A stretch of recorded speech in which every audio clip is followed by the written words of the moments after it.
was, Carl mentioned it, I was a 19-year-old kid. I was making selfie videos in my bedroom, wanting to empower those who have dyslexia. And I'm like, okay, I want to take this to the next level. I'm working as an intern, and I heard that from building manager there was a studio in the building. And I'm like, okay, where's the studio?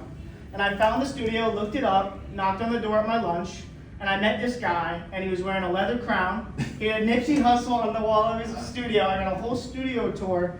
But I'll never forget walking into this man's office. I walk into this guy's office, and he's got all these things around his office, but he had a shelf full of these books. And they had a gold international best-selling stamp on the front of it. And I was like, there's something about that I love. And then I started talking to this guy, and he was telling me about how he's brought it into schools, how he's given it to celebrities, how it's given them opportunities, how it's given them income, and how it's also given them impact. And I then went home and started studying a bunch of people that I thought I looked up to. Ryan Serhant, motivational speakers, and Mylett, Tony Robbins, and I was like, these are the type of people I want to be. I want to be around. And somebody said it best, and they said, you are who you surround yourself with. And get around people who celebrate you, not who tolerate you. I think a lot of us get limited when we get into our comfort zone, and you're stuck in an environment where you are tolerated, and that is where things stop. And then you come here and you come to rooms like this and you're like, wow, I'm back, I'm aligned. These are my people, I am doing what I need to. And the journey was, I'm 19 and I said, I want to be an author. And I got videos and pictures of me in this studio at 19 in a polo from Goodwill that didn't fit. No beard, shorter, believe it or not, yeah.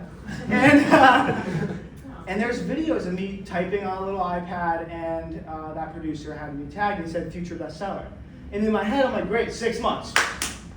I'll be his future bestseller. Well, what are we going to write about? I'm 12. So I didn't realize that I was jumping the gun on a lot of things. I wanted to speak at my home school when I was 19. I had no experience. I didn't land that job until I was 22. Made $6,500 from my hometown. Locked down the hometown. Then I built conferences with Brandon and Carl in Stanford. Locked down that town.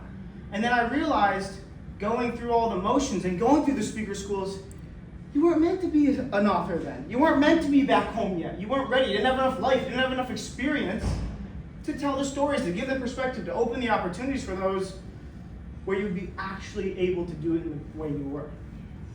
So I've learned that sometimes you feel like you're behind, and sometimes you feel like you have to rush to get to that, but everything happens when it happens, and it's usually better than you expected. Way better than you expected. And on this journey, as us all being entrepreneurs, you know everybody thinks you're insane. You're spending all this money, you're traveling, you're meeting these people, you got no income. You're like, I'm going to be this person, and everybody's like, you're a wackadoo. And then this year happened. Dylan Smith became a best-selling author. Dylan Smith